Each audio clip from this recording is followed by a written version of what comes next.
It was the bromance of the century, the improbable union of the world's richest man with the world's most powerful. That's 24-karat gold. But all that glitters is not gold, and yet no one could have predicted a breakup as fast, as public, and as ugly as this. I'm very disappointed in Elon. I've helped Elon a lot. It was this public trashing of Musk in the White House yesterday that lit the fuse for the spectacular blow-up to come. Elon and I had a great relationship. I don't know if it went well anymore. I was surprised. Trump was furious that Musk had publicly criticised his big, beautiful bill as an abomination that would bankrupt America. But Musk was watching on in real time and hit back immediately. Without me, Trump would have lost the election. Such ingratitude. The president then hit back on his own social media platform.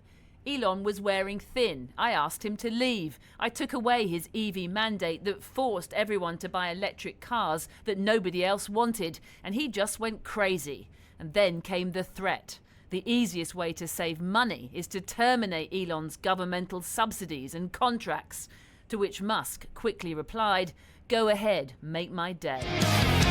The bromance is over. The alliance between the world's richest man and the world's most powerful, Donald Trump, is imploding right now in real time before our very eyes. The news networks could hardly believe what was unfolding, but Musk was only getting started.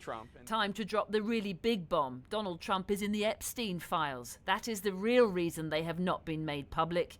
It was a jaw-dropping allegation that Musk compounded by sharing video of Trump with the deceased sex offender Jeffrey Epstein. Musk provided no evidence for his allegation, and there is none, but the accusation was nonetheless stunning. The Republicans on the Hill were quick to dismiss it. It's just another accusation, another shiny object. There'll be another wreck on the interstate next week. And are you not shocked by the allegations that he's in the Epstein files? No, I don't give a shit. I don't give a shit about that. He's accusing him, though, of being in the Epstein files. Okay. It's more than a billionaire spat, isn't it? Isn't this potentially dangerous for Donald Trump? Look, you've heard some unbelievable things said on both sides. If he accused him on Epstein, what do the facts say? If it is, we're going to see everything, just like with John Kennedy murder. You bring everything out. For the Democrats, the Schadenfreude was only too visible. It was inevitable. We knew this was going to happen. This was like forecast that this would be something like the brick of a Macbeth play. You know, it's all these people that are power hungry, some fishing for power, for influence. I suppose it was in the stars. Everybody was predicting it when it first began. You've got two gentlemen with gargantuan egos and both appearing to suffer from malignant narcissistic personality disorder. And they basically converged around a common platform of plunder and pillage of the American people. Hasn't lasted very long, this loving. I don't know that any of these things last very long. There'll be probably something tomorrow that'll get people all upset too. As the spat played out, shares in Tesla plunged as investors feared a feud with Trump would inevitably hurt Musk's business empire, and it might. While Musk is hoping to derail the president's mega spending bill and is threatening to use his cash to hurt Republicans in next year's midterm elections. It's all a far cry from this. When the two men stood shoulder to shoulder outside the White House, showing off Musk's Teslas just 3 months ago. Now, the car Trump bought in support of his first buddy, a lonely symbol of their spectacular billionaire bust-up. So now, what becomes of the broken-hearted? Their social media posts might look flippant, but with such enormous wealth and power, the feeds of Donald Trump and Elon Musk are really inconsequential. Or as one commentator put it, I'm just so glad that one of these men has the nuclear codes and the other has all our personal data. So what consequences could there now be in Washington and indeed in Silicon Valley? Here's Kieran Woodley. That's into space. Come here. Take over, Elon. He gave him and his campaign hundreds of millions to win the election. He gave him a seat at the table. He took a chainsaw to government waste. He gave him a golden key in thanks. But was this relationship, now disintegrating like a SpaceX rocket, always doomed to failure? You have the president of the free world, the richest guy on earth, one of the smartest guys on earth. Conflicts, they're kind of predictable, aren't they? Elon Musk was never really a true MAGA follower, a billionaire whose companies rely on global trade, a close relationship with China, and the electric vehicle revolution. We will drill, baby, drill. And all that goes against a tariff-loving nationalist movement that is all about oil and gas. That's why Steve Bannon, one of Trump's longtime supporters, has always accused Musk of being an opportunist. They're not populists. You know, I tease Elon all the time. If I could turn him from a techno-feudalist globalist to a populist nationalist, we could make some progress here. While the MAGA world rejoices, what will happen to the other tech billionaires who lined up to attend the inauguration? I'm sure if we were in the boardrooms or in the private conversations with the tech lords today, they are extremely nervous about this fight and beginning to understand that there are fundamental elements of the MAGA movement that are not in sympathy with with the future they imagine. That nervousness will depend on whether Trump hurts Musk, using the powers of the government to not just roll back electric vehicle subsidies, but perhaps even cut other federal contracts with Musk's SpaceX company. All this coming at a time when Musk is already feeling the economic and political pressure. He's taken a series of hits and defeats. Doge is a failure. The Tesla brand has been deeply hurt both domestically and internationally by his fervent support for MAGA. So I think it's probably an accumulation of defeats that made him wake up one morning and say, wow, I'm in a good deal of trouble. If the president holds the most cards, can Musk direct his chainsaw at Trump and pose his own threat? Because he claims that his nearly $300 million in last year's election is the reason why the Republicans now control all three branches of government. And with President Trump facing tricky midterm elections next year, could a prolonged breakup lead to Musk causing Trump an electoral headache? I can tell you that congressional Republicans are getting anxious about this. Elon Musk has a lot of money. He spent nearly $300 million to help Trump get elected. For a lot less, he could be influential when it comes to congressional elections. And some of these Republicans are wondering, is Elon actually going to come and spend money against me if I vote for this bill? And $1 million in a tough congressional district goes a very long way. Musk did plow millions into a Wisconsin Supreme Court race early this year, and he lost. And that will give him pause. But both men know that if their bromance was a wild ride, their breakup will have just as many twists and turns. The Republican Party and the American people are holding their breath ahead of the next move. Well, the US political consultant Frank Luntz joins me now from Oxford. Frank, it's great to have you back on the program. Why did this escalate so quickly and so publicly, do you think? Because they're so well known. These are two individuals that is known by everyone who's watching this show. We've known that Elon Musk is brilliant. As one of your commentators said, we know that Donald Trump is the most powerful political person in the world. And I don't know of any time since Franklin Roosevelt issues with some of the industrialists in 1933, 1934. You have to go back almost 100 years for this situation to replicate itself. And that was before social media. That was before cable news. So you've got the technology, you've got the interest from the public, you've got so much money involved, so much politics, people are paying attention.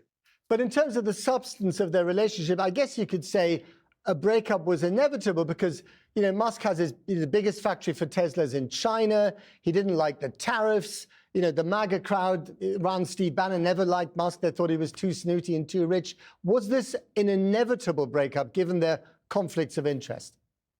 I'll tell you, inevitable for Steve Bannon to say that maybe Elon Musk should be deported. It was not inevitable for Musk to say that Donald Trump was with the Epstein crowd, that these are the most vicious individuals that are involved in this.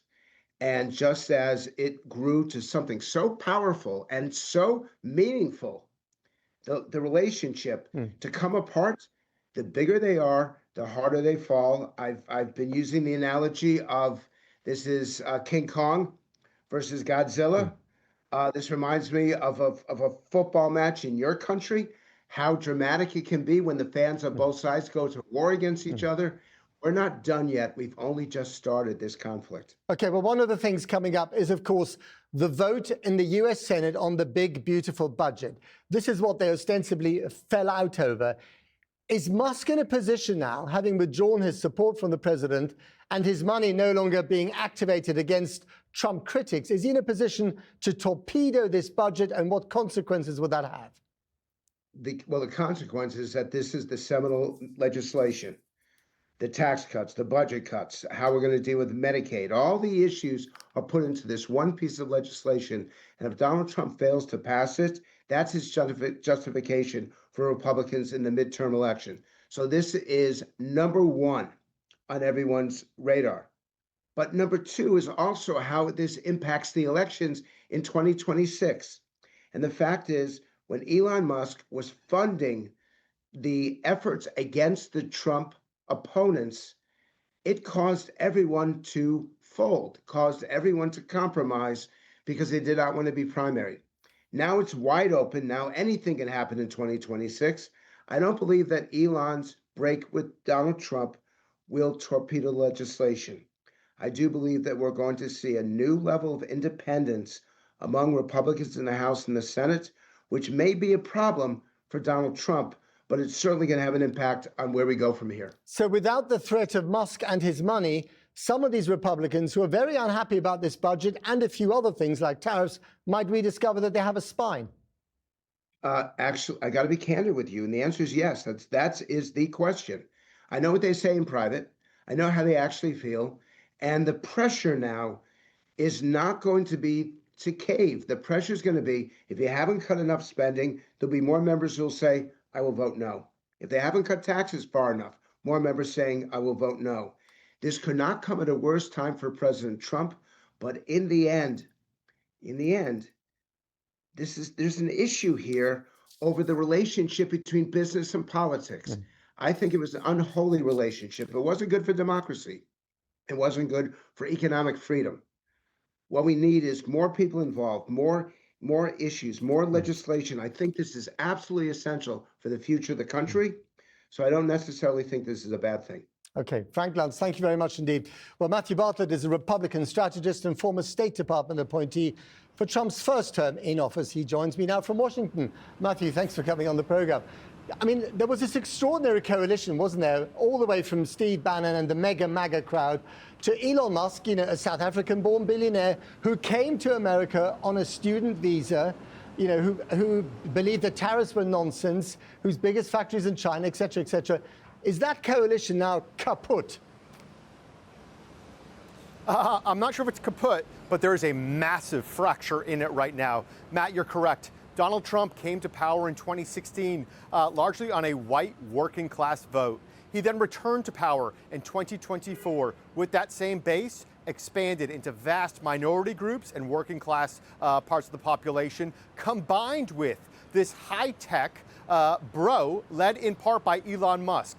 That is now all torn asunder as the personal relationship between the president and his friend, his advisor, his donor, his employee is now cracked wide open for all to see. And I think it's worth reflecting on the fact that this wasn't just, his best friend at some stage. I mean, there was little X, the kid running around in the Oval Office as if it was a playpen in IKEA. They were always on the plane. The mother was there. They practically moved into the White House. Do you think there was genuine love there? Because I think at Trump at one stage said, I've never loved a man as much as I've loved this guy. Or maybe it was Musk, or both. Yeah, listen, who's to say, but it appears as if there was genuine affection between the two. Acceptance, maybe both as outsiders, both as those who maybe think different. To quote the old Steve Jobs commercial, you had Christmas dinners, and then a political symbiotic relationship that seemed to go hand in hand. Now you're seeing, what were bumps in the roads are now just tectonic shifts, tectonic plates shifting under the ground beneath of both men right now. It is unclear if this can be repaired, though both are notoriously able to turn on a dime. But as it stands now, it is personal, it is ugly, and it is for the world to watch. And is it going to get worse? It certainly could. We will see how President Trump has actually chosen a posture of trying to de-escalate the situation, not incur more of Elon's wrath. It seems as if right now Elon is kind of sat on the sidelines, maybe even taking some advice to cool off for a moment. But there are ideological differences around the legislation, around potential subsidies. There are ego differences between the two men, and there are also some financial differences, both in terms of, again, Tesla's bottom line, what Trump, as well as, a suite of government services from Starlink to SpaceX.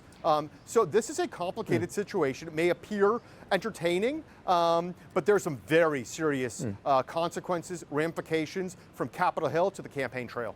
I could never really work out, speaking to Republicans in America during the election campaign, whether they really liked Elon Musk. And I just wonder what you think and what the polling says. And also, I mean, a lot of the cabinet members who were sitting there, rather kind of mealy-mouthed as Elon Musk was standing up and holding forth, they must be delighted to see the back of him. Very possibly. Listen, Elon Musk is one of the greatest minds, not just of our generation, maybe of history. An engineer who has brought the future to the now, has been wildly successful in terms of the private sector, and then his approach to government, while maybe amiable and initially welcomed, was disastrous. And the damage he did to institutions, to even the world's poorest people, is beyond shameful. And we're $36 trillion in debt. Minus the Doge cuts, we remain $36 trillion in debt. So as successful as he has been in the private sector, is equally as disastrous as he's been in government. Like you said, there are many cabinet officials that butted heads with him and are probably glad to see him go.